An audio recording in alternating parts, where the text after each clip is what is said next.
بیوی کے ساتھ پریگننسی کے دوران خوش رہتے ہیں تو پری میچور بچے ہونے کے چانسز کم ہو جاتے ہیں۔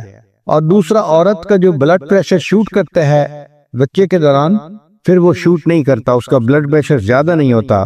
اور تیسری شرط یہ تھی کہ ایسی مائیں جو پریگننسی میں خوش رہیں ان کے بچے پہلے سال میں نہیں مرتے۔ اکثر وہ بچے پہلے سال میں مرتے ہیں جن کی مائیں پریگننسی کے دوران ڈپریسڈ رہتی ہیں، پریشان رہتی ہیں۔ تیسرا point, keep your wife active during the last trimester, جو آخری 3 مہینے ہوتے ہیں حمل کے، اس کو لاسٹ ٹرائیمیسٹر کہتے ہیں۔ اس میں عورت کو ایکٹیو رہنا چاہیے۔ اس وقت بیبی کا سائز بھی کافی ہو چکا ہوتا ہے اور موومنٹ کافی مشکل ہو جاتی ہے، پینفل ہو جاتی ہے، مگر عورت کام کرتی رہے، ہلتی جلتی رہے، اس سے پھر نارمل بیوی کے چانسز زیادہ ہو جاتے ہیں۔ مرد کو چاہیے کہ وہ مختصر سا سمپل سا کھانا بنانا بھی سیکھ لے، اس لیے کہ عورت اگر پریگننٹ ہے تو مے بی کہ وہ کوکنگ نہ کر سکتی ہو، تو ایسے وقت میں انڈے بنا لینا یا کوئی ایسی چیز جس کو انسان کھا کے اپنا وقت گزار لے، باہر کے کھانوں کی ضرورت نہ پڑے، یہ بھی ایک اچھی بات ہے۔ یہ بھی خاوند کی ذمہ داری ہے کہ جب عورت پریگننٹ ہو تو اس کے لیے اور ہونے والے بچے کے لیے اللہ سے دعا مانگے۔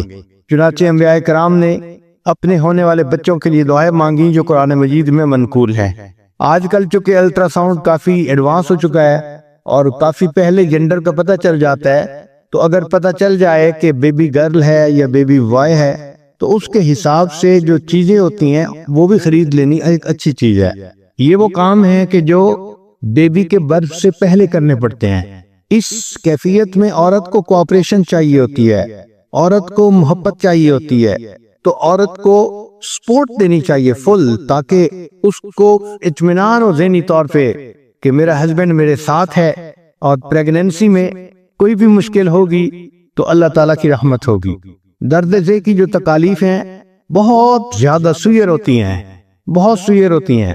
اس وقت عورت کی یہ کیفیت ہوتی ہے کہ اس کو فیل ہوتا ہے کہ شاید میری جان ہی نکل جائے گی، وہ درد برداشت کرنا اس کے لیے مشکل ہو جاتا ہے۔ تو ایسے وقت میں خامند کا اس کو تسلی دینا، اچھے بول بولنا، یہ اس کے لیے سکون کا باعث بنتا ہے۔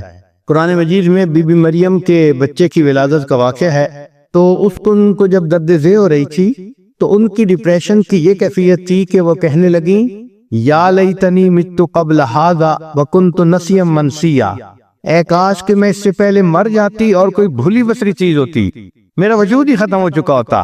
اب اس ڈپریشن میں سے بندہ کیسے باہر نکلے؟ یہ ایک عجیب بات تھی۔ چنانچہ رب کریم نے انہیں بتایا کہ یہ آپ کے قریب جو کھجور کا درخت ہے نا، آپ اس کو ہلائیے اور اس میں سے جو کھجوریں گریں گی وہ کھجوریں کھائیے، پانی پیجئے اور اپنے بچے سے محبت کا اظہار کیجئے۔ اس کو وہ کر رہی ہے ہی نہیں، اس کو دیکھ کے آنکھوں کی ٹھنڈک بنائیے۔ تو 3 کام قرآن پاک نے کہے۔ اب عام عقل حیران ہوتی ہے کہ بھئی ولادت کا وقت ہے تو اس وقت تو اس کو کہتے ہیں کہ بھئی تم گھی پی لو، فلاں پی لو کہ بچے کی ولادت آسان ہو جائے گی، اور شریعت کہتی ہے کھجوریں کھاؤ۔ کیا تک بنتا ہے بھئی کھجوریں کھانے کا؟ آج سائنس نے اس بات کو ریسرچ کر کے ثابت کر دیا کہ قرآن پاک میں 1500 سال پہلے جو کہا گیا تھا وہ 100% ٹھیک تھا۔ اس لیے کہ اس وقت عورت ڈپریشن میں ہوتی ہے، اور ڈپریشن سے نکلنے کے لیے اس کے برین کو خوراک چاہیے، اور برین کی جو خوراک ہے وہ شوگر ہے۔ برین کی خوراک وہ پروٹین نہیں ہے یا کوئی اور چیز نہیں ہے، وہ شوگر ہے، کاربوہائیڈریٹس ہیں، اور جو کھجور ہے یہ صرف کاربوہائیڈریٹس ہے۔ اس لیے جب بی بی مریم نے کھجوریں کھائیں تو وہ پوری کی پوری غذا ان کے برین کو ملی، اور جب برین ڈپریشن سے نکلا تو بیبی بھی آسانی سے ہو گیا۔ تو اس وقت میں میٹھی چیز کا کھانا بھی ولادت میں سہولت کا سبب بنتا ہے۔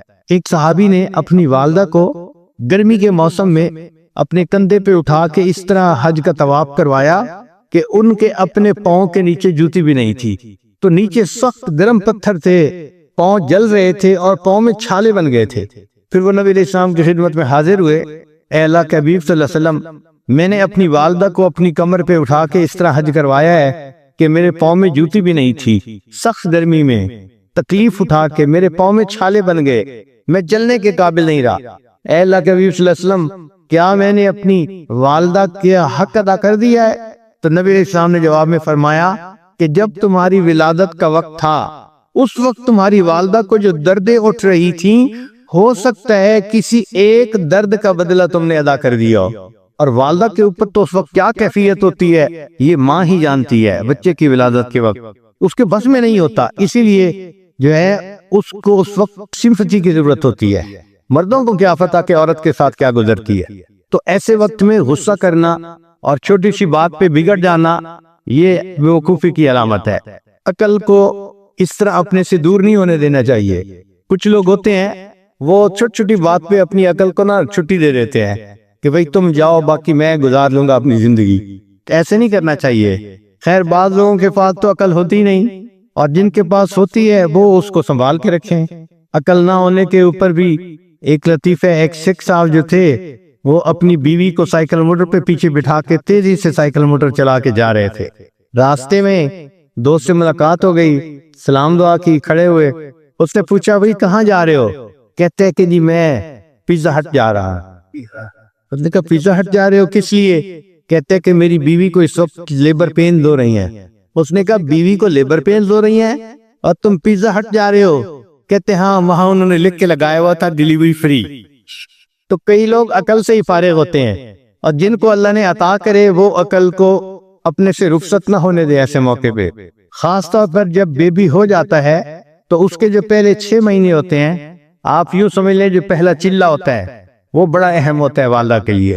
اس پہلے 6 ویکس میں ہسبینڈ کو چاہیے کہ اپنی بیوی کو فل سپورٹ دے۔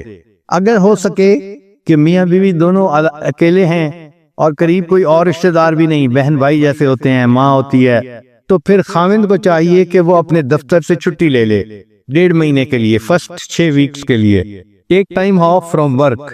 اس لیے کہ اکثر عورتوں کو پوسٹ برتھ ڈپریشن ہوتی ہے، یعنی جب بچے کی ڈیلیوری ہو جاتی ہے، جیسے بچے کی پیگنینسی ہوئی تھی اور جسم میں چینجز تھی، اب جب بچے کی ڈیلیوری ہو گئی تو باڈی میں دوبارہ پھر چینجز آتی ہیں، اور ان چینجز کی وجہ سے عورت ڈپریشن کا شکار ہو جاتی ہے۔ یہ پوسٹ برتھ ڈپریشن بہت عام ہے، اور ریسرچ یہ بتاتی ہے کہ اس وقت میں عورت کی یہ حالت ہوتی ہے کہ کئی مرتبہ اس کا دل کرتا ہے کہ میں اپنے بچے کو قتل ہی کر دوں۔ ہم نے پہلے یہ چیز کتابوں میں پڑھی تھی، پھر بعد میں ایک بچی تھی، عالمہ تھی، اس کے ہاں بچی کی ولادت ہوئی تو وہ مجھ سے یہ بات پوچھا کرتی تھی فون پہ کہ حضرت میری ایسی کیفیت ہے کہ بچی تھوڑا بہت روتی ہے، میرا دل کرتا ہے میں اس کو کل کر دوں۔ اس سے مجھے اندازہ ہوا کہ واقعی عورت کے اندر یہ ڈپریشن اتنا سیئر بھی ہو سکتا ہے۔ اللہ تعالیٰ کی شان دیکھیں کہ after birth of baby prolactin level is higher in fathers. مرد کے اندر پرولیکٹین لیول جو ہے وہ ہائی ہو جاتا ہے، اور یہ لیول جب ہائی ہوتا ہے تو بندے کے اندر بہت محبت ہوتی ہے دوسرے کے ساتھ تعلق جوڑنے کی۔ تو اللہ تعالیٰ نے باپ کے اندر اس لیول کو بڑھا دیا تاکہ اب یہ بچے سے بھی اپنا تعلق جوڑے اور اپنے بیوی کے ساتھ مزید جڑے، اس کے اندر یعنی جڑنے کا احساس ہو جائے۔ اور اس دوران جب بچہ ہوتا ہے تو مرد کے اندر ٹیسٹوسٹیرون لیول جو ہوتا ہے وہ کم ہو جاتا ہے۔ ٹیسٹوسٹیرون لیول کم ہونے سے وہ جو ایک ہوس ہوتی ہے میٹ کرنے کی وہ اس سے ختم ہو جاتی ہے، یعنی اس کے لیے میٹنگ کے بغیر صبر کے ساتھ رہنا آسان ہو جاتا ہے۔ یہ بہت چینجز ہیں جو قدرت کر دیتی ہے کہ آنے والے بچے کے بعد ماں باپ کے لیے وقت گزارنا آسان ہو۔ پھر خامند کی ایک ڈیوٹی ہوتی ہے کہ ملنے والے دوست احباب رشتہ دار وقت بے وقت آتے رہتے ہیں۔ اس وقت عورت تو بیبی کے ساتھ مصروف ہوتی ہے، وہ نہیں ان کو کچھ کہہ سکتی۔ خامند کی ذمہ داری بنتی ہے کہ ان کے ٹائمنگز کو وہ کنٹرول کرے، ایسا نہ ہو کہ بیوی سوئی ہوئی ہے تو آنے والے اس کو جگا دیں اور الٹا اس کے لیے پریشانی کا سبب بنے۔ حضرت انس رضی اللہ عنہ روایت کرتے ہیں کہ میں نے نبی علیہ السلام سے زیادہ اہل و عیال پر مہربان کسی اور آدمی کو نہیں دیکھا۔ کسی کو زندگی میں اتنا مہربان اپنے اہل و عیال پہ نہیں دیکھا جتنا مہربان میں نے نبی علیہ السلام کو اپنی فیملی کے اوپر دیکھا ہے۔ تو واقعی جب انسان کو اللہ تعالیٰ باپ بننے کا شرف عطا کرے تو وہ اپنی بیوی پر، اپنے بچوں پر اور زیادہ مہربانی کا معاملہ کرے۔ نبی علیہ السلام تشریف فرما تھے، سیدنا حسن رضی اللہ عنہ تشریف لائے جو نبی علیہ السلام کے نواسے تھے، تو نبی علیہ السلام نے ان کو دیکھا، ان کو اٹھایا، ان کو سینے سے لگایا اور ان کو کس کیا۔ تو ایک صحابی تھے اقرا بن حابس رضی اللہ تعالیٰ عنہ، وہ حیران ہو گئے، اے اللہ کے حبیب صلی اللہ علیہ وسلم میرے تو 10 بچے ہیں اور میں نے تو کبھی کسی بچے کو اس طرح پیار نہیں کیا۔ تو نبی علیہ السلام نے فرمایا کہ جو رحم نہیں کرتا اس پر رحم نہیں کیا جاتا، یعنی اگر تم بچوں پر رحم نہیں کرو گے تو اللہ تعالیٰ تم پر رحم نہیں فرمائیں گے۔ ایک مرتبہ نبی علیہ السلام نماز پڑھ رہے تھے اور آپ کی نواسی امامہ جو آپ کی بڑی صاحبزادی سیدہ زینب رضی اللہ عنہ کی بیٹی تھیں وہ قریب تھیں، تو نبی علیہ السلام نماز پڑھتے ہوئے جب قیام کرتے تھے تو اس کو گود میں اٹھا لیتے تھے، چھوٹی بچی کو، اور جب سجدہ کرنے لگتے تھے تو اس کو زمین پہ بٹھا دیا کرتے تھے۔ پھر دوسری رکعت سے جب کھڑے ہوتے پھر اس کو زمین سے اٹھا کے اپنے بازوؤں میں لے لیتے، اور جب سجدہ کرنے لگتے تو دوبارہ پھر اس کو زمین پہ بٹھا دیتے تھے۔ اللہ کے حبیب صلی اللہ علیہ وسلم نے نماز اس طرح ادا کی کہ ایک چھوٹے بچے کو بھی ساتھ اٹھایا اور اس کو بھی سپورٹ دی، تو اس سے پتہ چلتا ہے کہ نبی علیہ السلام بچوں پر کتنے مہربان تھے۔ ایک مرتبہ اللہ کے حبیب صلی اللہ علیہ وسلم نے نماز کی جماعت فرمائی تو پھر جلدی مختصر نماز پڑھ کے سلام پھیر دیا، اور پھر فرمایا کہ میرا دل چاہتا تھا کہ آج میں لمبی نماز پڑھتا، مگر ایک بچے کے رونے کی آواز آئی تو میرے دل میں خیال آیا کہ جو بچہ رو رہا ہے اس کی ماں اگرچہ نماز پڑھ رہی ہوگی مگر اس کا دل تو تڑپ رہا ہوگا، تو ماں کی تکلیف کو دیکھتے ہوئے میں نے نماز کو کم کر دیا۔ یعنی اللہ کے محبوب صلی اللہ علیہ وسلم نے نماز کو کم کر دیا اس لیے کہ ایک ماں یا ایک بچہ تکلیف کی حالت میں تھا، تو ہمیں گھر کے لوگوں کو تکلیف میں دیکھ کر ریسپونڈ کرنا چاہیے، یہ نہیں ہے کہ ہمارا تو اس سے کوئی واسطہ ہی نہیں ہے۔ ایک مرتبہ اللہ کے حبیب صلی اللہ علیہ وسلم حضرت حسن رضی اللہ تعالیٰ عنہ کو اپنے کندھے پہ اٹھا کے لے جا رہے تھے۔ اب ایک صحابی نے دیکھا تو بڑے حیران ہوئے کہ نبی علیہ السلام نے اپنے مبارک کندھوں پہ ایک بچے کو بٹھایا ہوا ہے، تو دیکھ کے وہ کہنے لگے کہ اس بچے کی سواری کتنی اچھی ہے۔ جب اس نے یہ کہا تو نبی علیہ السلام مسکرائے اور نبی علیہ السلام نے فرمایا کہ سوار بھی تو بہت اچھا ہے نا، سواری اچھی ہے تو سوار بھی تو بہت اچھا ہے نا۔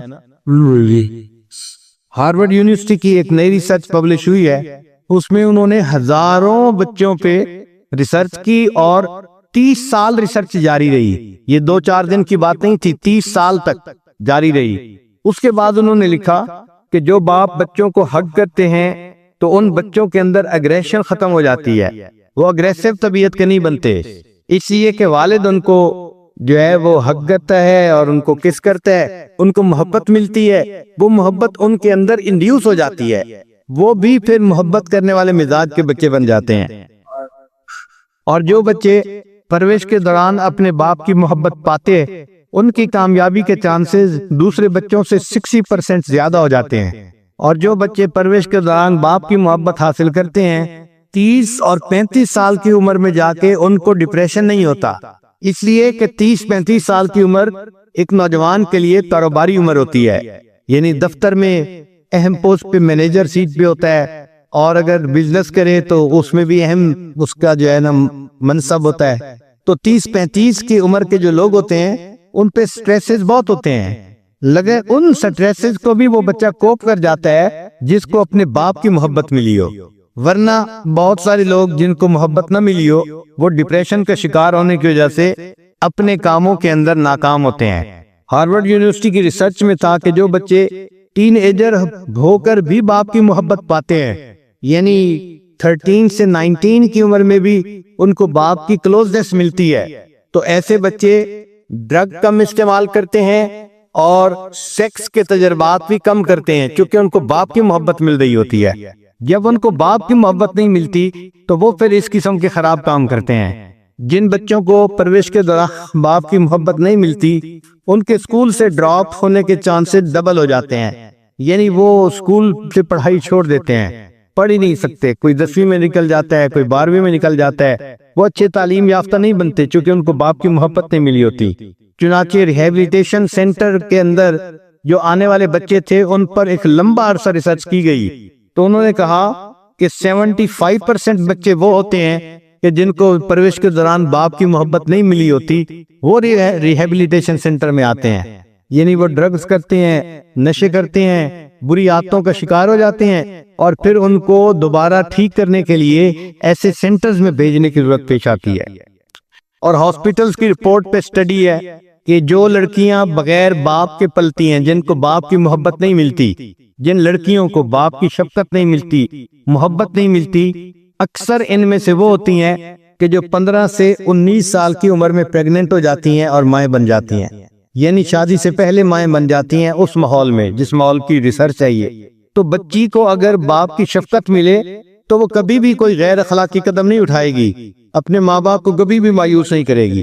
حضرت عبداللہ ابن عمر رضی اللہ عنہ سے روایت ہے کہ نبی علیہ السلام نے ارشاد فرمایا کہ وراثت میں کوئی باپ اولاد کے لیے ادب سے بہتر چیز نہیں چھوڑ سکتا، تو اپنی اولاد کو ادب سکھانا چاہیے، اور یہ ادب ماں باپ مل کے ہی سکھا سکتے ہیں اپنی اولاد کو۔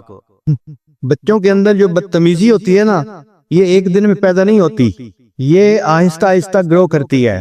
تو ماں باپ کی ذمہ داری بنتی ہے کہ بچے میں ڈس ریسپیکٹ کے جراثیم کو بہت جلدی پکڑ لے، بہت جلدی اس کو دیکھ لے کہ بچہ بدتمیزی کر رہا ہے، اس پر اس کو جلدی سکھانا چاہیے تاکہ اس کے اندر یہ بدتمیزی کا عنصر پیدا ہی نہ ہو۔ یہ جو سوچ ہوتی ہے نا، او جی بچہ ہے کچھ نہ کو بڑا ہو کے ٹھیک ہو جائے گا، یہ بہت غلط سوچ ہے۔ اس کی مثال ایسی ہے کہ جیسے دیوار بن رہی ہو اور ٹیڑھی ہو، اور بن رہا کہ کوئی بات نہیں اور اونچی جائے گی تو سیدھی ہو جائے گی، بھئی یہ دیوار سریا تک چلی گئی تو اس کا ٹیڑھا پن بڑھتا ہی جائے گا۔ اسی طرح بچے کا بھی معاملہ ہے کہ اگر شروع سے ٹیڑھا پن آ گیا تو ٹیڑھا پن بڑھتا جائے گا، تو بچے کو بچپن میں ہی اس کی تلقین کرنی چاہیے۔ اکثر بچے جو بگڑتے ہیں اس کی بنیاد یا تو ماں باپ کے درمیان ڈائلاگ ہوتے رہتے ہیں، ہر وقت آرگومنٹس ہوتے رہتے ہیں، ایک دوسرے کے ساتھ تکرار ہوتی رہتی ہے، یا ایک دوسرے کے ساتھ موڈ بنے رہتے ہیں، بات نہیں کرتے سیدھے منہ، جس کے اثرات بچے پہ پڑ رہے ہوتے ہیں۔ عجیب بات ہے کہ غلطی ماں باپ کی ہوتی ہے اور اثرات چھوٹے بچوں کے اوپر پڑ رہے ہوتے ہیں۔ بچے تب نیک بنتے ہیں، ادب سیکھتے ہیں جب ماں باپ دونوں آپس میں الفت و محبت کی زندگی گزارتے ہیں۔ چھوٹے بچے کو چند میجک ورڈ ضرور سکھانے چاہیے، جیسے پلیز کا لفظ استعمال کرنا، ایکسکیوز می کا لفظ استعمال کرنا، سوری کا لفظ استعمال کرنا، تھینک یو کا لفظ استعمال کرنا، جزاک اللہ، شکرن، اس کا لفظ استعمال کرنے۔ یہ میجک ورڈز ہیں، یہ الفاظ دوسرے بندے کے ساتھ محبت بڑھاتے ہیں، تو یہ چھوٹے بچوں کو سکھانے چاہیے۔ ہمارے مسلمانوں کے ماحول معاشرے میں یہ کوتاہی ہے کہ ہماری عورتیں بچوں کو یہ الفاظ نہیں سکھاتی، جبکہ کفر کے ماحول میں یہ الفاظ بہت زیادہ سکھائے جاتے ہیں۔ میں کئی دوستوں کو اپنا واقعہ سناتا ہوں کہ ایک مرتبہ مجھے پیرس سے نیو یارک جانا تھا، تو میرے ساتھ والی سیٹ پر ایک امریکن لڑکی آ کر بیٹھی جس کے پاس بیٹی تھی 2 سال کی تقریباً۔ میں اپنی کتاب پڑھ رہا تھا مگر وہ ساتھ والی سیٹ پر بیٹھی تھی، تو اتنا تو بندے کو اندازہ ہوتا ہے کہ ہو کیا رہا ہے۔ تھوڑی دیر کے بعد ایئر ہوسٹس نے کھانا لگایا تو اس لڑکی نے کھانا لگوا لیا، تو میں نے معذرت کر دی کہ مجھے کھانا نہیں کھانا اور کتاب ہی پڑھتا رہا۔ اب میں نے اس دوران یہ دیکھا کہ وہ جو ماں تھی نا، وہ اپنی بچی کو اس نے 1 سپون رائس کھلائے، اور اس کے منہ میں رائس ڈالنے کے بعد وہ اس کو کہنے لگی سے تھینک یو۔ ماں نے بچی کو کہا سے تھینک یو، تو 2 سال کی چھوٹی سی بچی تھی، اس نے کہا موم تھینک یو۔ پھر اس نے جب دوبارہ پھر اس کے منہ میں لقمہ ڈالا ماں نے، تو دوسرے لقمے پہ پھر کہا سے تھینک یو، اس نے کہا تھینک یو۔ اب ہر لقمے پہ جب تھینک یو ہونے لگا تو پھر مجھے بھی فیل ہوا کہ یہ کوئی نئی چیز ہے، تو میں حیران تھا کہ دیکھو ہر لقمے پہ یہ تھینک یو کا لفظ اس کو سکھا رہی ہے۔ اچھا، اس دوران کیا ہوا کہ ماں نے جب چمچ میں رائس ڈالے تو تھوڑے سے رائس اس کے کپڑے پہ گر گئے، تو وہ بچی نے نا اشارہ کیا مام کی طرف، موم موم ایسے کیا، تو ماں نے ان چاولوں کو ٹیشو پیپر سے صاف کیا، اور اب ماں نے بچی کو کہا تھینک یو، چھوٹی بچی کو ماں نے کہا تھینک یو۔ تو مجھے تعجب ہوا کہ دیکھو یہ شکریہ ادا کرنا تو ہماری تعلیم تھی۔ اللہ فرماتے ہیں انشکر لی ولوالدی، میرا شکر ادا کرو، اپنے ماں باپ کا شکر ادا کرو۔ حدیث پاک میں ہے من لم یشکر الناس لم یشکر اللہ، جو انسانوں کا شکر ادا نہیں کرتا وہ اللہ کا بھی شکر ادا نہیں کرتا۔ تو کرنا تو ہمیں چاہیے تھا، ہم اپنے بچوں کو یہ نہیں سکھاتے، اور کافر لوگوں نے اس کو اچھی چیز سمجھ کے انہوں نے اپنے بچوں کو سکھانا شروع کر دیا۔ میرا اندازہ تھا اس ایک کھانے کے دوران اس امریکن لڑکی نے اپنی بچی سے 36 مرتبہ تھینک یو کا لفظ کہلوایا۔ آپ بتائیں آپ نے کوئی مسلمان ماں ایسی دیکھی ہے جو ایک کھانے کے دوران اپنے بچے سے 36 مرتبہ تھینک یو کا لفظ کہلوائے؟ ایک دفعہ بھی شاید نہ کہلواتی ہو، 36 دفعہ کہنا تو بڑی دور کی بات ہے۔ اس کا نتیجہ یہ ہوتا ہے کہ ہمارے بچوں کے اندر شکریہ ادا کرنے کی عادت ہی ڈیولپ نہیں ہوتی۔ چنانچہ ہمارا ایک مدرسہ تھا ورجینیا میں، ایک مرتبہ کوئی 50-60 بچے تھے اور میرے پاس کوئی سویٹس تھیں، تو میں نے ان سب بچوں کو کہا کہ بھی آپ لوگ لائن بنا لیں، میں آپ لوگوں کو ایک ایک سویٹ جو ہے نا وہ دوں گا۔ تو بچے بڑے خوش ہو گئے چنانچہ وہ آ رہے تھے اور میں ان کو وہ جو میٹھی چیز تھی وہ دے رہا تھا. بچے اس کو بہت پسند کرتے تھے. 7 بچوں میں سے 4 بچے ایسے تھے کہ جنہوں نے سویٹ لینے کے بعد مجھے تھینک یو کہا، اور 60 میں سے باقی نے کوئی ایک لفظ بھی نہیں بولا. اس سے میں نے اندازہ لگایا کہ ہم مسلمان لوگوں کے گھروں میں عورتوں کی تربیت کا یہ حال برا ہے کہ ہم اپنے بچوں کو سکھاتے ہی نہیں. 60 بچوں میں سے صرف 4 تھے جنہوں نے شکریہ ادا کیا، اور باقی نے چپ کر کے آئے سویٹ لے کے جاتے بنے، اس لیے کہ کسی نے سکھایا نہیں کہ کچھ کہنا بھی ہوتا ہے، کرنا بھی ہوتا ہے. تو یہ الفاظ بچے کو خوب سکھانے چاہیے. سوری کے لفظ. ایک دفعہ تو میں حیران ہی ہو گیا. آسٹریلیا میں تھا اور مجھے اپنا بلڈ دینا تھا ٹیسٹ کے لیے، روٹین ٹیسٹ کے لیے.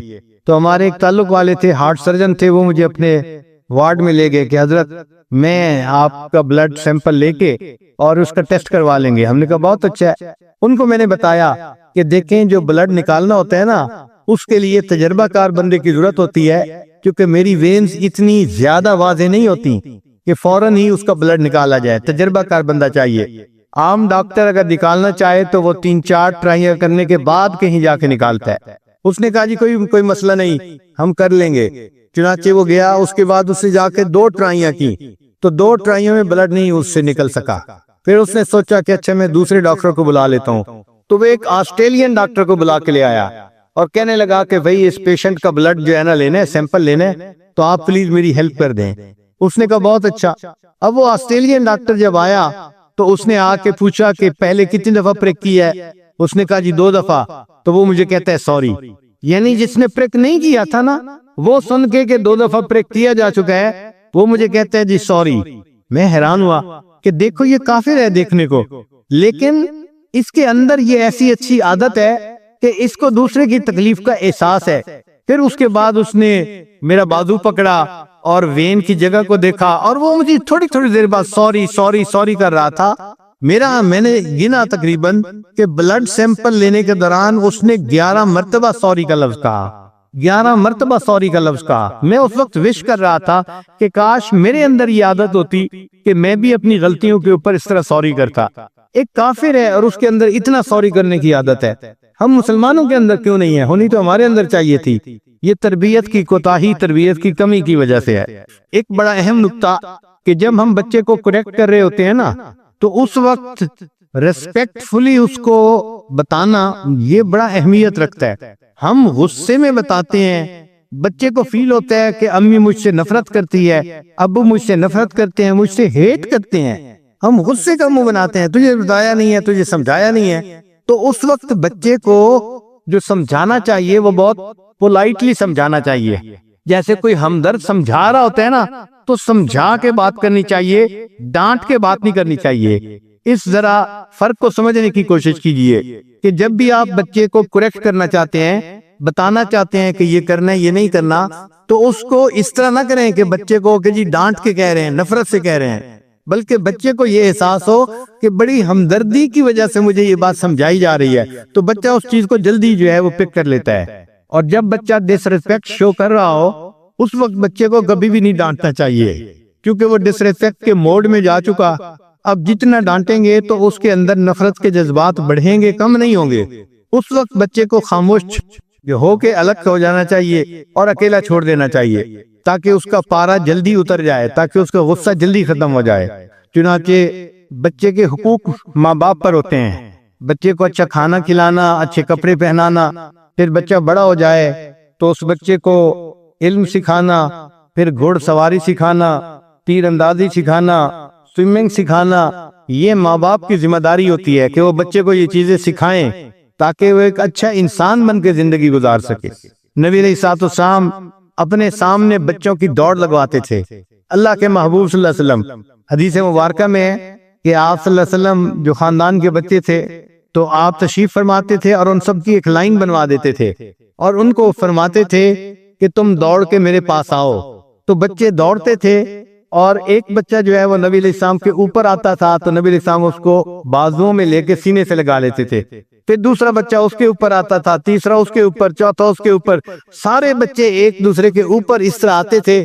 بچے بھی انجوائے کرتے تھے، نبی علیہ السلام بھی خوشی کا اظہار فرماتے تھے. تو اللہ کے محبوب صلی اللہ علیہ وسلم نے جو بچوں کو بھاگنے کے لیے کہا اور اپنی طرف بلایا اور ان کو جو ہے اس طرح محبت سے ریسیو کیا، اس میں میسج ہے کہ باپ کو چاہیے کہ وہ بچے کے ساتھ اس عمر میں ایسے چھوٹے چھوٹے کھیل کھیلے جس سے کہ باپ اور بیٹے کی محبت بڑھے یا آپس میں بھائی بہنوں کے درمیان محبت بڑھے۔ ایک اور اہم نکتہ، بچے کی تربیت کے دوران بچے کو یہ اچھی طرح سکھانا چاہیے کہ زندگی میں محنت کرنی بڑی ضروری ہے۔ چنانچہ اگر آپ ہر کام ان کا خود ہی کر دیں گے تو بچے کو محنت کہاں کرنی پڑے گی؟ تو بچوں کو کام کرنے کا موقع دیں، وہ اپنا کام خود کرنے کی کوشش کریں۔ بلکہ ریسرچ میں یہ لکھا ہوا تھا کہ بچے کو اپنا پسینہ بہانے کا موقع دیں، یعنی وہ اتنا کام کرے کہ اس کا پسینہ بہے، اس کو پتہ چلے کہ محنت کس کو کہتے ہیں۔ تو بچے جب محنت کرتے ہیں اور پھر اس کا ریزلٹ اچیو کرتے ہیں تو ان کو خوشی ہوتی ہے۔ تو ہمیشہ بچے کو یہ سمجھائیں کہ دیکھو محنت کرنی لازمی ہوتی ہے، اور پھر یہ ضروری نہیں کہ محنت کے بعد کامیابی ہو، محنت کے بعد کبھی کبھی ناکامی بھی ہو سکتی ہے۔ اس کے لیے بھی اس کا ذہن بنائیں تاکہ بچہ مایوس نہ ہو، ڈپریس نہ ہو کہ میں نے اتنی محنت کی تھی اور یہ کام میں نہیں کر سکا۔ بھئی نتائج تو ہمارے اختیار میں نہیں ہے نا، نتائج تو اللہ کے اختیار میں ہے۔ محنت ہم کرتے ہیں، جب بچپن سے اس کا کنسیپٹ ہوگا کہ محنت میں نے کرنی ہے اور نتیجہ اللہ کے اختیار میں ہے تو وہ ناکامی کے اوپر بھی مایوس نہیں ہوگا۔ پھر بچوں کو یہ سمجھائیں کہ how to take care of them self, کہ بچوں کو اپنی کیئر کیسے کرنی ہے۔ بچے اپنے لباس کا خیال نہیں کرتے، اپنے ناخن کا خیال نہیں کرتے، اپنے بالوں کا خیال نہیں کرتے۔ ان کو بتانا پڑتا ہے کہ دیکھو ناخن کٹوانے ہوتے ہیں، بال کٹوانے ہوتے ہیں، ان میں کنگھی کرنی ہوتی ہے، اپنے کپڑے کو ایسے صاف رکھنا ہوتا ہے۔ یعنی بچے کو سمجھائیں how to take care of them self, یہ ماں باپ سکھاتے ہیں۔ اگر آپ چاہتے ہیں کہ بچہ کوئی کام کرے تو اس کا بہترین طریقہ یہ ہے کہ وہ کام بچے کو خود کر کے دکھائیں۔ بچے کام کو کاپی جلدی کر لیتے ہیں، وہ اپنے باپ کو جیسے کرتا دیکھتے ہیں اس کو اسی طرح کرنے کی کوشش کرتے ہیں۔ Children always copy their parents. Children always copy their parents. چنانچہ ہمارے ایک تعلق والے تھے، منگلا ڈیم ایک ڈیم ہے جہاں بجلی بنتی ہے، وہاں پہ وہ چیف انجینئر تھے۔ تو ان کو روزانہ کالز آتی تھی منسٹرز کی، لوگوں کی، کہ شٹ ڈاؤن ہو رہا ہے، کیوں ہو گیا، کیا پروگرام ہے، کیسے ہے۔ ان کو کالیں بہت آتی رہتی تھیں۔ تو ان کی ایک عادت بن گئی تھی کہ جب بھی فون بجتا تھا نا تو وہ فون اٹھا کے کہتے تھے hello chief engineer Mangla speaking, کہ بھئی پتہ چلے اگلے بندے کو کہ کون بول رہا ہے۔ تو وہ کہتے تھے چیف انجینئر منگلا اسپیکنگ۔ وہ کہنے لگے کہ ایک دن میں باتھ روم میں تھا، میں جب اپنے ہاتھ دھو کے باہر نکلا تو میں نے دیکھا کہ میرے فون کی گھنٹی بج رہی تھی، لینڈ لائن جو ہوتی ہے۔ تو کہتے ہیں کہ میرا چھوٹا بچہ تھا 2 سال کا، وہ بھاگا آیا اور اس نے آ کے کریڈل اٹھا کے اپنے کان سے لگایا اور کہنے لگا hello chief engineer Mangla speaking. یعنی اتنا چھوٹا بچہ وہ بھی اپنے باپ کو کاپی کر رہا ہے۔ تو children always copy their parents. تو باپ کو ایک ماڈل بن کے، ایک نمونہ بن کے رہنا پڑتا ہے تاکہ بچہ اس سے اچھی عادات کو دیکھے اور بچہ خود بھی اچھی عادات کو اپنائے۔ پھر بچوں کو جو وقتاً فوقتاً انعام دیتے ہیں تو باپ کی ذمہ داری ہے کہ بچوں کو سمجھائے کہ بچوں یہ جو پیسہ دیا اس کو تم اچھی جگہ پہ خرچ کرنا اور اس کو بچا کے بھی رکھنا۔ منی کو سیو کرنے کی عادت یہ باپ بچے کے اندر ڈالتا ہے۔ پھر باپ کو چاہیے کہ جو ہارڈ ورکنگ لوگ تھے ان کی سٹوریز بچے کو پڑھ کے سنایا کرے۔ اور ایک اہم نکتہ، یہ باپ کی ذمہ داری ہوتی ہے کہ وہ بچے کو ناکامی سے نکلنا سکھائے۔ بچے نے کوئی کام کیا اور اس میں فیل ہو گیا، نہیں کر سکا، اب اس فیلئر سے نکلنا کیسے ہے یہ بھی باپ اس کو سکھائے گا۔ اس وقت محبت سے پیش آئیں، اس کو سمجھائیں کہ نتائج ہمارے اختیار میں نہیں ہوتے، محنت ہمارے اختیار میں ہوتی ہے۔ بچے آپ نے محنت کر لی، میں آپ کی محنت کی وجہ سے بہت خوش ہوں آپ کے اوپر۔ مثلاً اسکول میں گریڈ اچھے نہیں آئے لیکن بچے نے محنت کی تھی، پڑھتا تھا، راتوں کو جاگتا تھا، ٹیوشن بھی پڑھتا تھا، ہوم ورک بھی کرتا تھا، پھر بھی گریڈ اچھے نہیں آئے تو اچھے گریڈ کو نہ دیکھ کے فوراً ڈانٹ ڈپٹ شروع نہیں کرنی چاہیے، بلکہ بچے کو اس وقت سمجھانا چاہیے کہ بیٹا آپ نے محنت کی، میں آپ کی محنت کی وجہ سے بہت خوش ہوں، گو کہ آپ کے نمبر اچھے نہیں آ سکے، اگر نمبر بھی اچھے آتے تو میری خوشی اور زیادہ ہو جاتی۔ بچوں کو سمجھانا اور بچوں کو دعا دینا یہ بھی سنت ہے۔ چنانچہ حدیث پاک میں ہے کہ ایک مرتبہ نبی علیہ السلام کے پاس حضرت حسن رضی اللہ عنہ آئے جو نبی علیہ السلام کے نواسے تھے، اور اسامہ بن زید بھی آئے جو حضرت زید رضی اللہ عنہ کے بیٹے تھے۔ زید رضی اللہ عنہ نبی علیہ السلام کے غلام تھے، ان کے بیٹے تھے اسامہ رضی اللہ عنہ آئے۔ جب دونوں آئے تو نبی علیہ السلام نے ایک کو ایک ران پہ بٹھا لیا اور دوسرے کو دوسرے ران پہ بٹھا لیا، اور اس کے بعد نبی علیہ السلام نے دعا کے لیے ہاتھ اٹھائے اور نبی علیہ السلام نے دعا مانگی، اے اللہ میں ان دونوں سے پیار کرتا ہوں، آپ بھی ان دونوں سے پیار فرما لیجئے۔ آپ دیکھیے نا ذرا، ہے کوئی باپ جس نے اس طرح دعا دی ہو اپنے بچے کو گود میں لے کے، اے اللہ میں اس سے پیار کرتا ہوں، اے اللہ آپ بھی اس سے پیار فرمائیے۔ چنانچہ چھوٹے بچوں کے ساتھ باپ کو وقت زیادہ صرف کرنا چاہیے۔ کئی باپ ماں کے ذمہ لگا دیتے ہیں بس تم جانو اور بچوں کی تربیت جانے، تو ماں اکیلی تربیت نہیں کر سکتی، جو باپ کا کام ہے وہ باپ ہی کو کرنا پڑے گا۔ ایک بات ذہن میں رکھیے کہ جس بچے کو باپ کے ساتھ ٹائم ملتا ہے اس بچے کے موٹر سکل بہت امپروو ہو جاتے ہیں، اور جس کو ماں کے ساتھ زیادہ ٹائم ملتا ہے اس کے کمیونیکیشن سکل زیادہ ہوتے ہیں۔ لہذا ماں کے ساتھ وقت گزارنے کا اپنا فائدہ، باپ کے ساتھ وقت گزارنے کا اپنا فائدہ۔ اس لیے جو سپلٹ فیملیز ہوتی ہیں کہ ماں باپ میں سیپریشن ہو جاتی ہے، طلاق ہو جاتی ہے، ان کے بچے زندگی میں کبھی سکسیسفل نہیں ہوتے الا ماشاء اللہ، اور اس سکسیسفل نہ ہونے کا جرم بچے کا نہیں ہوتا، ماں باپ کا ہوتا ہے کہ ماں باپ کی وجہ سے بچے کی زندگی ناکام ہو جاتی ہے۔ ام خالد بن سعید ایک صحابی ہیں، یہ اپنے بچپن کا واقعہ سناتی ہیں کہ میرے والد مجھے لے کر نبی علیہ السلام کی خدمت میں گئے۔ میں اس وقت چھوٹی سی بچی تھی اور میں نے پیلے رنگ کا کپڑا پہنا ہوا تھا، لباس پہنا ہوا تھا، پیلے رنگ کا کرتا پہنا ہوا تھا۔ وہ کہتی ہیں کہ جب میں نبی علیہ السلام کی خدمت میں پہنچی تو میں نے نبی علیہ السلام کی انگوٹھی کو دیکھا، تو میں بچی تھی، میں اس انگوٹھی کے ساتھ کھیلنے لگ گئی، یعنی انگوٹھی کو ٹچ کیا اور اس کو ادھر ادھر گھما کے دیکھا، یا اس کا جو ایک حصہ تھا جس پر کچھ لکھا ہوا تھا اس کو دیکھا، تو میں ان کی انگوٹھی کے ساتھ کھیلنے لگ گئی۔ تو میرے والد مجھ سے ناراض ہونے لگے کہ تو نبی علیہ السلام کی انگوٹھی کے ساتھ کیوں کھیل رہی ہے؟ وہ فرماتی ہیں کہ جب میرے والد صاحب مجھ سے ناراض ہوئے تو نبی علیہ السلام نے محبت کے ساتھ میری طرف دیکھا اور میرے پیلے اس سوٹ کو دیکھ کے، کپڑے کو دیکھ کے نبی علیہ السلام نے فرمایا ابلی و اخلقی، کہ اس کپڑے کو تو پہن کے بوسیدہ کر لے، یعنی تیری زندگی اتنی لمبی ہو کہ اللہ کرے کہ تو اس کپڑے کو پہنے اور بوسیدہ کر دے۔ یعنی کسی کو لمبی عمر کی دعا دینے کے لیے یہ کہا جاتا تھا کہ تو اس کپڑے کو اتنا پہنے کہ یہ کپڑا پہنتے پہنتے بوسیدہ ہو جائے۔ وہ کہتے ہیں کہ نبی علیہ السلام نے 3 مرتبہ مجھے یہ دعا دی، حتیٰ کہ میرے والد کی آنکھوں سے آنسو آ گئے۔ میرے والد نے رونا شروع کر دیا کہ میں تو بچے کو ڈانٹ رہا ہوں کہ تم نبی علیہ السلام کی انگوٹھی سے کیوں کھیل رہی ہو، اور نبی علیہ السلام اتنے شفیق کہ وہ دعائیں دے رہے ہیں، اے بچی تم اس کپڑے کو اتنا پہنو کہ یہ پرانا ہو جائے، تمہیں اللہ صحت والی زندگی عطا فرمائے۔ ایک مرتبہ اللہ کے پیارے حبیب صلی اللہ علیہ وسلم منبر پہ خطبہ دے رہے تھے۔ حدیث پاک میں آتا ہے کہ سیدنا حسن رضی اللہ تعالیٰ عنہ وہ اس وقت مجمع میں آ گئے، تو جب حسن رضی اللہ عنہ قریب آئے تو نبی علیہ السلام منبر سے نیچے اترے خطبے کے دوران، اور نیچے اتر کے ان کو اٹھایا اپنی گود میں اور پھر منبر کے اوپر آ کر بیٹھے۔ آپ ذرا غور کریں نا، ایک بندہ بیان کر رہا ہے، تقریر کر رہا ہے، اور باقی کے دوران ایک بچہ آ جاتا ہے، تو یہی نہیں کہ اس کو کہا کہ آؤ میری گود میں بیٹھ جاؤ، نہیں، آپ صلی اللہ علیہ وسلم منبر سے نیچے اترے اور اس کو گود میں اٹھا کے پھر منبر کے اوپر آ کر بیٹھے۔ تو نبی علیہ السلام بچوں کو اتنی رسپیکٹ دیا کرتے تھے، اتنی محبت دیا کرتے تھے۔ یہ ہے وہ راز جس کی وجہ سے بچے پھر ایک اچھا انسان بنا کرتے ہیں دنیا کے اندر۔ ایک مرتبہ نبی علیہ السلام عشاء کی نماز پڑھا رہے تھے، تو نماز کے دوران آپ صلی اللہ علیہ وسلم نے ایک سجدے کو لمبا کر دیا، بہت لمبا سجدہ۔ صحابہ کرام بھی بڑے حیران، اتنا لمبا سجدہ۔ بالآخر جب سجدے سے اٹھے اور سلام پھیرا مکمل کی نماز، تو صحابہ نے دیکھا کہ نبی علیہ السلام کے پاس ایک بچہ تھا۔ اصل میں سیدنا حسین رضی اللہ عنہ اس وقت آئے تھے اور وہ نبی علیہ السلام کے پیٹھ کے اوپر چڑھ گئے تھے، کمر مبارک کے اوپر چڑھ گئے تھے۔ تو جب وہ کمر کے اوپر چڑھ گئے تو نبی علیہ السلام نے اپنے سجدے کو لمبا کر دیا۔ جب اس کا دل چاہا وہ نیچے اترا، تب نبی علیہ السلام نے سجدے کو مکمل کیا۔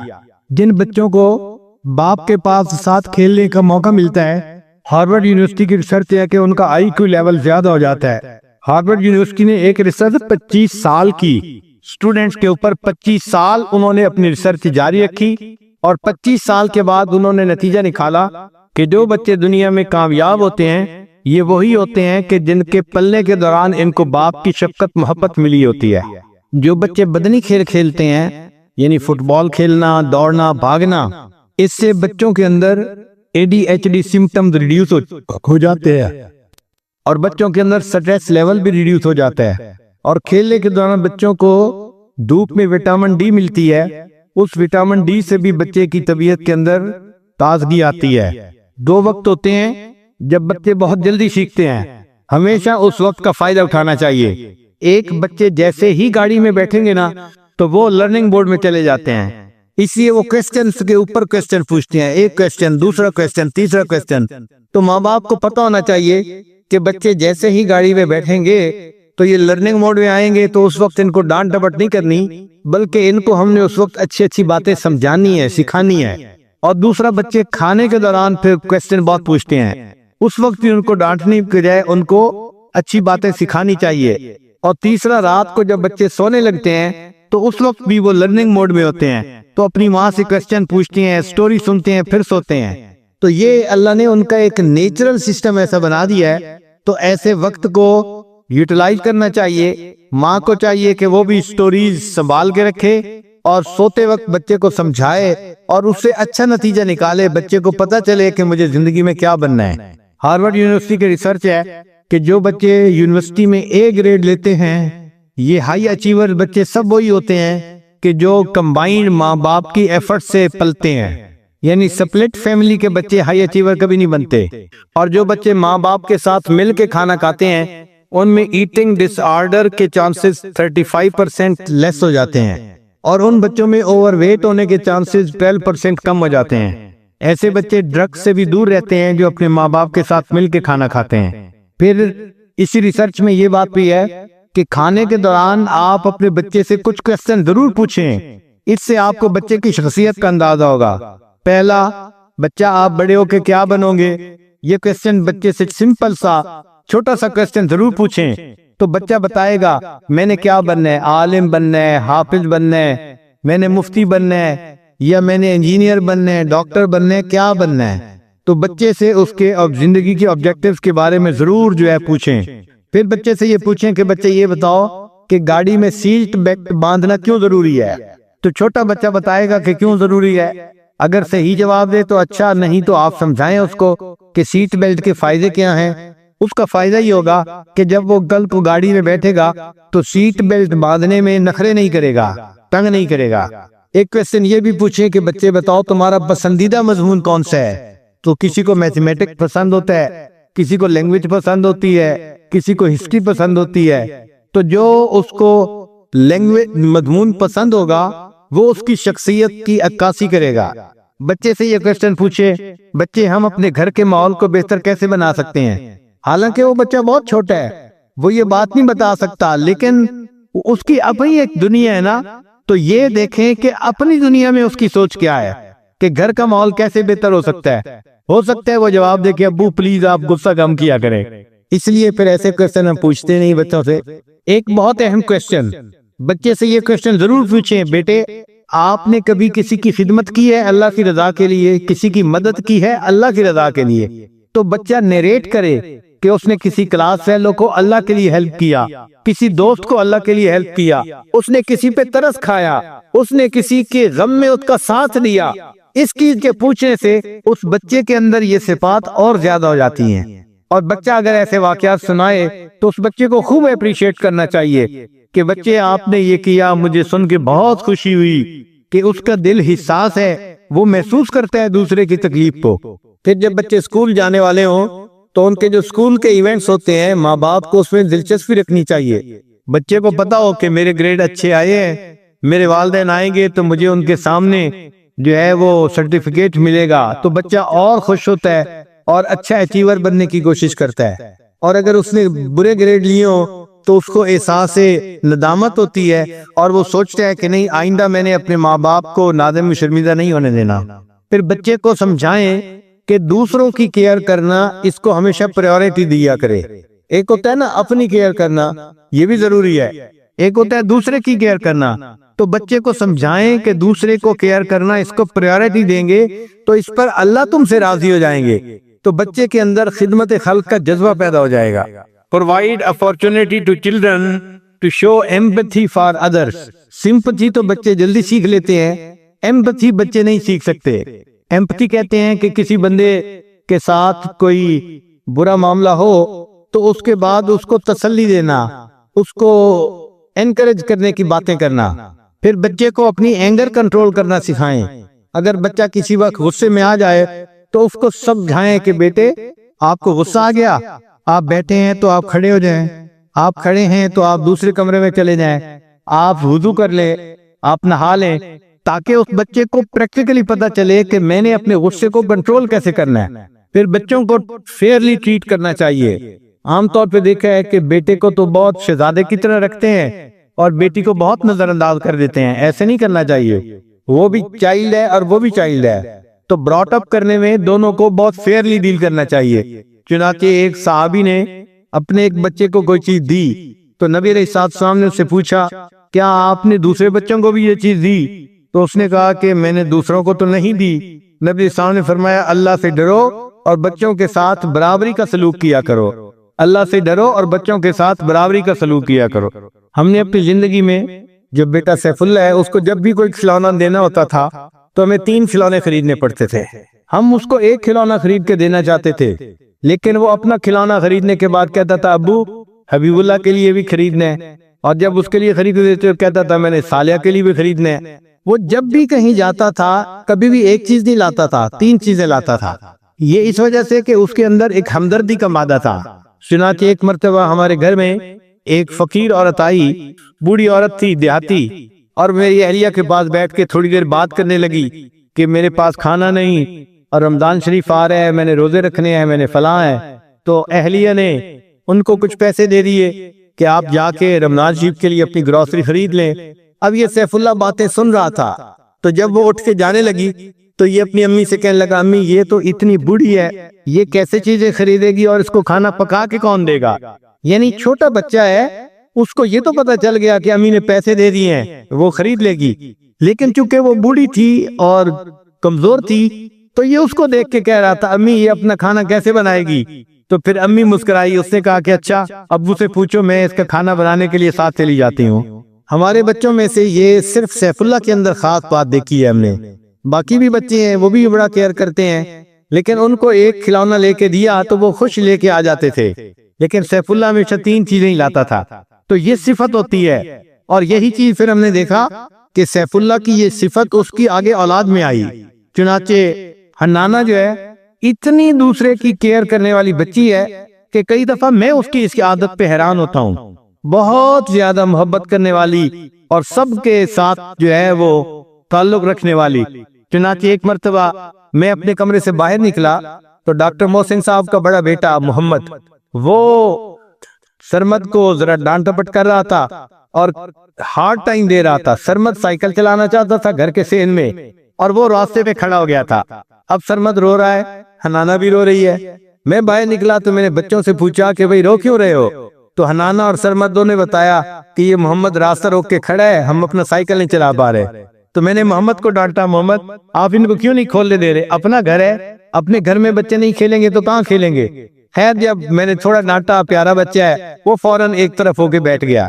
قدرتاً میرے پاس کچھ سویٹس تھیں تو میں نے کہا آؤ بچوں میں آج آپ لوگوں کو سویٹس دیتا ہوں. چنانچہ میں نے جو ہے نا بچوں کو سویٹس دینی تھی تو محمد جو راستہ روک کے کھڑا تھا اس کو صدا کے طور پہ میں نے کہا کہ محمد آپ چونکہ دوسروں کو تنگ کرتے ہو، آپ کو میں نے سویٹ نہیں دینی. اب یہ بات سن کے جو محمد تھا ڈاکٹر صاحب کا وہ تھوڑا سیڈ ہو گیا کہ مجھے سویٹ نہیں ملے گی. تو میں نے باقی سارے بچوں کو سویٹ تقسیم کر دی. جب میں نے سب کو دے دی نا تو اس کے بعد حنانہ میرے پاس آئی اور مجھے کہنے لگی دادا ابو محمد کو بھی دے دیں. یعنی جس کی وجہ سے وہ پریشان ہو رہی تھی، جب اس بچے کو ڈفرائی کیا تو کہنے لگی نہیں نہیں آپ اس کو ڈفرائی نہ کریں، اس کو بھی آپ سویٹس دے دیں. تو اس وقت میرے دل میں بات آئی کہ واقعی بچوں کے اندر یہ جو دوسرے کی کیئر ہے یہ ایک صفت ہوتی ہے جو بچپن میں پیدا ہوتی ہے، اور یہ بچے پھر بڑی عمر کے ہو کے دوسرے احسانوں کا احساس کرتے ہیں، ان کے غم کو اپنا غم سمجھتے ہیں اور ان کی خوشی کو اپنی خوشی سمجھتے ہیں. اللہ تعالیٰ ایسا حساس دل ہر ایک کو عطا فرمائے، ورنہ بہت سارے لوگ تو اتنے بے حس ہوتے ہیں احساس ہی نہیں ہوتا. ہم نے نوجوانوں کو دیکھا ہے، بیوی رو رہی ہوتی ہے اور ان کو کوئی احساس نہیں ہوتا کہ ہم اس کو رلا رہے ہیں. ماں رو رہی ہوتی ہے، بچوں کو احساس نہیں ہوتا. بہن ہوتی ہے، بھائی کو احساس نہیں ہوتا. یہ بے حس ہونا اللہ تعالیٰ کو بہت ناپسند ہے. تو یہ چیزیں بچے کے گروتھ کے دوران اس کے اندر پیدا کرنی چاہیے تاکہ بچہ ایک اچھے اخلاق والا بچہ بن کر جو ہے آگے آئے۔ حضرت عمر بن عبدالعزیز رحمت اللہ علیہ ایک بہت کامیاب باپ تھے، بہت کامیاب باپ تھے۔ ان کے 11 بیٹے تھے اور ان کی زندگی میں بہت غربت تھی، چونکہ بیت المال سے بہت مناسب مقدار لیا کرتے تھے تو بچوں کی ضرورت بھی پوری نہیں ہو سکتی تھی، یہاں تک کہ ان کو کھانے پینے کی چیزیں پوری نہیں ملتی تھیں بچوں کو۔ ایک مرتبہ انہوں نے اپنی بیٹی کو بلایا اور آنے میں دیر لگی تو عمر بن عبدالعزیز رحمۃ اللہ نے دوسری مرتبہ ذرا سختی سے بلایا کہ کیوں نہیں آ رہی میرے پاس سے، تو ان کی جگہ بیٹی کی جگہ ماں آئی اور کہنے لگی جی آپ نے بیٹی کو بلایا ہے؟ فرمایا ہاں۔ کہنے لگا میں آ گئی ہوں، جو کام ہے مجھے بتا دے۔ تو آپ نے پوچھا کہ وہ کیوں نہیں آ رہی؟ تو بیوی نے جواب دیا کہ اس نے جو کپڑے پہنے ہوئے تھے نا تو وہ کپڑے پھٹ گئے، اب وہ ساتھ والے کمرے میں اپنی شلوار کو سی رہی ہے بیٹھی ہوئی، جب تک کپڑے کو سی کے نہیں پہنے گی آپ کے پاس کیسے آ سکتی ہے؟ تو اس کی جگہ میں آ گئی ہوں۔ یعنی وقت کا خلیفہ ہے اور اس کے اپنی بیٹی کے پاس پہنے ہوئے کپڑوں کے سوا کوئی دوسرا کپڑا نہیں ہے۔ اتنی غربت کی زندگی تھی، مگر انہوں نے اپنے بچوں کو محبت سکھائی اور خدمت سکھائی، نیکی سکھائی اور خوب بچوں کے اندر نیکی کا جذبہ پیدا کیا۔ چنانچہ جب وہ آخری وفات کے یعنی مرض میں تھے تو ان کا ایک دوست ان کو ملنے کے لیے آیا تو عمر بن عبدالعزیز رحمۃ اللہ لیٹے ہوئے تھے۔ اس نے کہا کہ عمر بن عبدالعزیز آپ نے اپنے بچوں کے ساتھ بھلا نہیں کیا۔ تو آپ نے پوچھا کیوں؟ اس نے کہا کہ اس لیے کہ آپ سے پہلے جو بادشاہ آئے نا انہوں نے اپنی اولادوں کے لیے بڑی جاگیریں وقف کی، جائیدادیں وقف کی، ہیرے جواہرات بیت المال سے لے کے ان کو دیے اور اپنی اولادوں کو بہت مال انہوں نے دیا، غنی کر دیا، اور تم تو اپنی اولاد کے لیے کچھ بھی نہیں چھوڑ کے جا رہے، سو تم نے اپنی اولاد کے ساتھ اچھا نہیں کیا۔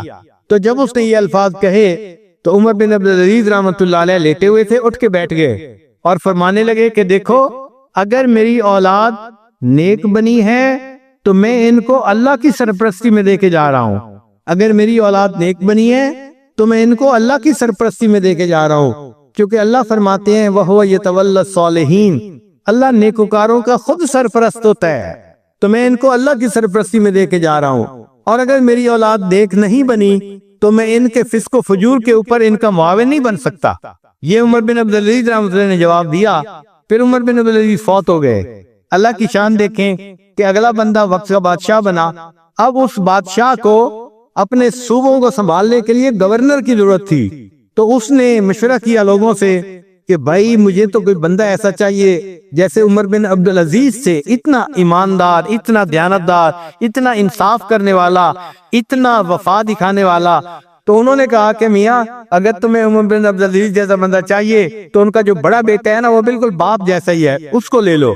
چنانچہ جو بادشاہ تھا اس نے ان کے پہلے بیٹے کو گورنر بنایا۔ اب جو بچہ گورنر بنا، کیونکہ اس کو باپ نے محنت کرنا سکھایا تھا اور رزق حلال کمانا سکھایا تھا، دیانت سکھائی تھی، امانت سکھائی تھی، اس نے اتنا اچھا کام کیا کہ چند دنوں کے بعد بادشاہ نے اس سے پوچھا یا تمہارا کوئی اور بھائی بھی ہے؟ اس نے کہا میرا ایک اور بھائی بھی ہے، مجھ سے اتنے سال چھوٹا ہے اور وہ بھی میری بالکل کاپی ہے۔ اس نے دوسرے بچے کو ایک اور صوبے کا گورنر بنا دیا۔ جب 2 گورنر بنے، انہوں نے اتنا اچھا کام کیا کہ پھر اس بادشاہ نے ان کے تیسرے بھائی کو گورنر بنا دیا۔ کتابوں میں لکھا ہے ایک ایسا وقت بھی آیا عمر بن عبدالعزیز کے 11 بیٹے 11 صوبوں کے ایک وقت میں گورنر بنے ہوئے تھے۔ یہ ہے کامیاب باپ جس نے اپنے بچوں کو ایسی نیکی سکھائی کہ بعد والے لوگوں نے ان کے 11 بیٹوں کو ایک وقت میں 11 صوبوں کا گورنر بنا دیا۔ یعنی عالم اسلام پہ حکومت عمر بن عبدالعزیز کے بیٹوں کی تھی، آپ کیوں سمجھ لیں۔ تو باپ کو چاہیے کہ اولاد کی اچھی تربیت کرے، ان کو ایک اچھا انسان بنانے کے لیے دعائیں بھی کرے اور کوشش بھی کرے، اور اس کی بنیاد میاں بیوی آپس میں محبت پیار سے رہیں۔ یہ جو غصے ہیں ایک دوسرے کے ساتھ، لڑائی جھگڑے ہیں، ان کو اللہ کے لیے چھوڑ دینا چاہیے اور اولاد کے لیے قربانی دینی چاہیے۔ ہمارے علاقائی زبان میں کہتے ہیں لڑن مجاں تے خیس بوٹے انو، کہ بھینسیں آپس میں لڑتی ہیں اور نیچے جو چارہ ہوتا ہے نا وہ خراب ہو جاتا ہے۔